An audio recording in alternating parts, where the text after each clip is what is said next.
পৌরাণিক রচনাবলী থেকে জানা যায় ঋষি কাশ্যপের বংশধর রম্ভ ও করম্ভ ছিলেন দুই ভাই। বিশ্বব্রহ্মাণ্ডের দানবদের রাজত্ব প্রতিষ্ঠার জন্য বিশেষ ক্ষমতা সম্পন্ন সন্তান লাভের আশায় পঞ্চনদের তীরে অগ্নিকুণ্ড জ্বালিয়ে তপস্যা শুরু করে রম্ভ, আর করম্ভ বুক সমান জলে দাঁড়িয়ে শুরু করে বরুণ দেবের আরাধনা। এইভাবে কেটে যায় কয়েক মাস। তখন দেবরাজ ইন্দ্র কুমিরের রূপ ধরে করম্ভকে আক্রমণ করেন। শুরু হয় করম্ভ ও ইন্দ্রদেবের লড়াই। অবশেষে করম্ভের মৃত্যু হয়, কিন্তু নানা বাধা সত্ত্বেও রম্ভ তপস্যা করতে থাকে। তার তপস্যায় সন্তুষ্ট হয়ে অগ্নিদেব তাকে দর্শন দেন এবং আভীষ্ট বর চাইতে বলেন। রম্ভ তাকে বলেন, হে অগ্নিদেব, আমাকে এমন এক পুত্র লাভের বর দিন যাকে মানুষ, দেবতা বা অসুর কেউ বধ করতে পারবে না। এই কথা শুনেই অগ্নিদেব তাকে বললেন, তথাস্তু। এই স্থান পরিত্যাগের পর যে নারীকে তুমি প্রথম দেখবে তাকে দেখেই তোমার মন উদ্রেল হবে এবং সেই নারীর গর্ভেই তোমার সন্তান জন্মাবে। সেই সন্তান হবে পরম শক্তিশালী বীর, কেউই তাকে পরাজিত করতে পারবে না। সে হবে ত্রিলোকজয়ী। স্বর্গ, মর্ত, পাতাল ত্রিভুবনে তার রাজত্ব প্রতিষ্ঠিত হবে। একথা বলে অগ্নিদেব অদৃশ্য হয়ে গেলেন। নিজ আভীষ্ট বর লাভের পর রম্ভ সেই স্থান পরিত্যাগ করলেন। এরপর অভিশাপ প্রাপ্ত এক মহিষীরূপী স্বর্গের এক অপ্সরাকে দেখে রম্ভ। অতঃপর রম্ভ বিবাহ করেন তাকে।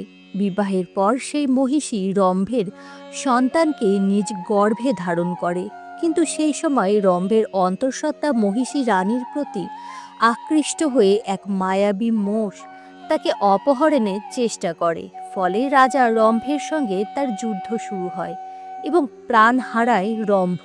কিন্তু যমরাজের কাছ থেকে স্বামীর আত্মাকে ছিনিয়ে নিয়ে নিজের গর্ভে স্থান দেন সেই মহিষী।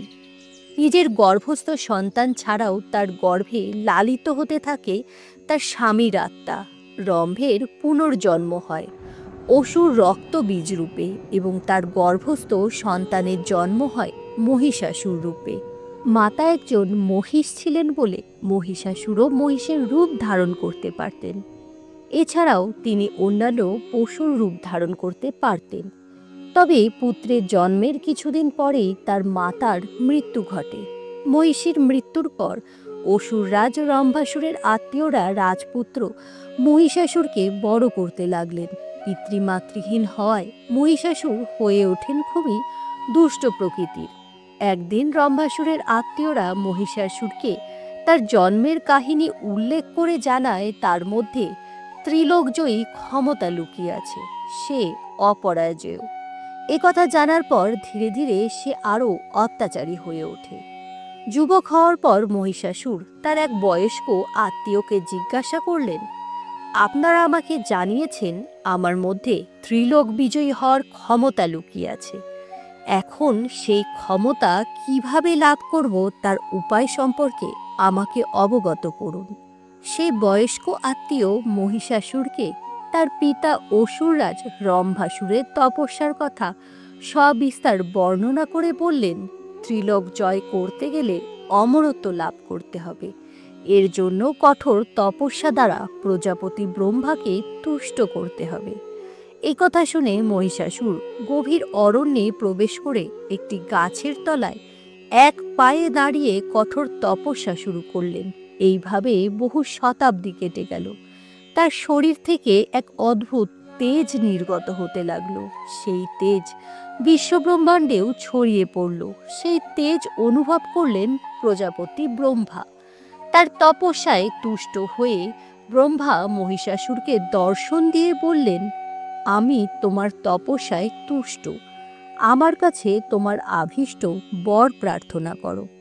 মহিষাসুর ব্রহ্মার কাছে অমরত্বের বর চাইলেন, কিন্তু প্রজাপতি ব্রহ্মা বললেন, আমার পক্ষে অমরত্বের বর প্রদান করা সম্ভব নয়।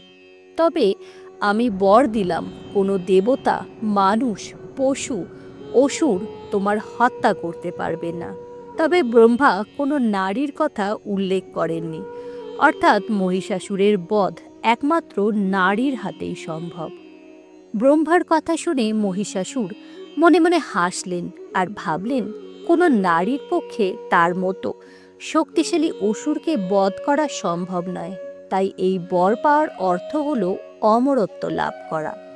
এরপর অরণ্য থেকে বেরিয়ে প্রাসাদে ফিরে এসে মহিষাসুর স্বর্গ মর্ত পাতাল জুড়ে অসুর সাম্রাজ্য বিস্তারের পরিকল্পনা শুরু করলেন। স্বর্গ মর্ত পাতালে তিনি নির্মম অত্যাচার শুরু করলেন। চারিদিকে ত্রাহি ত্রাহি রব উঠল। এরপর একদিন লাস্যময়ী রমণীর রূপ ধারণ করে মহিষাসুর ঋষি কাত্যায়নের যজ্ঞস্থলে প্রবেশ করলেন এবং তার এক শিষ্যকে নিজ রূপ দ্বারা মোহিত করে সেখানে যজ্ঞের জন্য রাখা সকল খাদ্যবস্তু ভক্ষণ করলেন। ঋষি কাত্যায়ন নিজ যোগ শক্তি দ্বারা নারীরূপী মহিষাসুরকে চিনে ফেললেন। ক্রোধে উন্মত্ত হয়ে তিনি বললেন, হে পাপিষ্ঠ, নারীর রূপ ধারণ করে আমার শিষ্যের মন কলুষিত করেছিস। তোকে আমি অভিশাপ দিলাম, তোর মৃত্যুর কারণ হবে এক নারী। দুরাচারী মহিষাসুর এরপরেও থেমে থাকেনি। মর্তে ভয়ানক অত্যাচার করার পর স্বর্গলোকে যুদ্ধে দেবতাদের শোচনীয়ভাবে পরাজিত করে স্বর্গরাজ্য দখল করে নেয় সে। ভীত সন্ত্রস্ত দেবতারা তখন বৈকুণ্ঠ ধামে পৌঁছান। সেখানে আগে থেকে উপস্থিত ছিলেন দেবাদিদেব মহাদেব, দেবী পার্বতী ও দেবী লক্ষ্মী। ইন্দ্র পূর্বেই সেখানে উপস্থিত হয়ে মহিষাসুরের অত্যাচার সম্পর্কে তাদের অবগত করেছিলেন। এমন সময় তারা সকলে এক নারী কণ্ঠস্বর শুনতে পেলেন। তিনি বললেন, প্রজাপতি ব্রহ্মার বরে মহিষাসুর অপরাজেয়। এই অশুভ শক্তিকে বিনাশ করার জন্য একই দেহে বিলীন হবে 3 দেবী। আমি পুনরায় জন্ম নেব এক রণরঙ্গিনী দেবী রূপে। সকল দেবতার সর্বপ্রকার তেজ একত্রিত হয়ে সৃষ্টি হবে যে মহাশক্তি, তা প্রবেশ করবে সেই নারীর শরীরে। তোমরা সকলে তোমাদের অস্ত্র সেই দেবীকে প্রদান করো, তিনিই বিনাশ করবেন মহিষাসুরকে। অতঃপর ঋষি কাত্যায়নের আশ্রমে পার্বতী, সরস্বতী ও লক্ষ্মী এই 3 দেবী এক নতুন শরীরে বিলীন হয়ে আবির্ভূতা হয়েছিলেন দেবী কাত্যায়নী। তার দেহে প্রবেশ করল সমস্ত দেবতাদের শক্তি। সেই দেবী সর্বাঙ্গ থেকে নির্গত হল এক দিব্য জ্যোতি। সেই জ্যোতির তীব্রতা এতই বেশি ছিল, দেবতারাও তার দিকে তাকিয়ে থাকতে পারলেন না। দেবী নিজ পরিচয় দিয়ে বললেন, আমি ঋষি কাত্যায়নের কন্যা দেবী কাত্যায়নী। দুর্গা রূপে মহিষাসুরকে বিনাশ করার জন্যই আমার জন্ম হয়েছে। উপস্থিত দেবতারা মহাদেবীর কথা মতো নিজেদের অস্ত্র তার হাতে তুলে দিয়ে তাকে রণসাজে সজ্জিতা করলেন। দেবী দুর্গার হাতে শ্রী বিষ্ণু তুলে দিয়েছিলেন সুদর্শন চক্র, ব্রহ্মা দিলেন কমণ্ডলু, অক্ষমালা ও পদ্ম, মহাদেব তুলে দিলেন ত্রিশূল। দেবীর বাহন হিসেবে গিরিরাজ হিমালয় দিলেন এক ভয়ঙ্কর সিংহ। রণসাজে সেজে দেবী রণহুঙ্কার দিলেন। সেই হুঙ্কারে কেঁপে উঠল স্বর্গ মত্ত পাতাল। সেই হুঙ্কার শুনে মহিষাসুর প্রাসাদের বাইরে আসলো। মহিষাসুর দেখতে পেল রণসাজে সজ্জিত এক দেবী সিংহে চড়ে এগিয়ে আসছেন। তখন তার মনে পড়ে গেল ব্রহ্মার বরের কথা, কোনো নারীর হাতেই তার মৃত্যু। দেবী বজ্রকণ্ঠে মহিষাসুরকে বললেন, হে পাপিষ্ঠ, তোমার মৃত্যু এক নারীর হাতে। আমি সেই নারী। কিন্তু মহিষাসুর নিজ অহংকার বশত দেবীর শক্তিকে অবহেলা করে এক সামান্য নারীর সঙ্গে যুদ্ধ করতে আগ্রহ দেখালেন না। তাই নিজ অসুর বাহিনীকে প্রেরণ করলেন দেবী দুর্গার সঙ্গে যুদ্ধ করতে। কিন্তু দেবী দশভুজা সেই অসুর বাহিনীকে ধ্বংস করে দিলেন। ফলে সমস্ত অসুর সেনাকে হারিয়ে মহিষাসুর প্রতিশোধের আগুনে জ্বলতে লাগলেন। মহিষরূপী মহিষাসুর ভয়াবহ গতিতে তখন ছুটে এসে শিং দিয়ে আক্রমণ করলেন দেবী দুর্গাকে। দেবী দুর্গা মহিষাসুরের কণ্ঠ চিরে দিলে সেই মহিষ হাতিতে পরিণত হল। সুর দিয়ে দেবী দুর্গাকে সে মাটিতে ফেলে দেওয়ার চেষ্টা করল। দেবী দুর্গা খড়গ দ্বারা হাতির সুর ছিন্ন করলেন। তখন মহিষাসুর সিংহের রূপ ধরলেন। এইভাবে ক্রমাগত রূপ বদলিয়ে টানা ৯ দিন যুদ্ধ চলল মহিষাসুর ও দেবী দুর্গার। যুদ্ধের ১০ম দিনে দেবী খড়গ দিয়ে আঘাত করলেন মহিষাসুরের ঘাড়ে।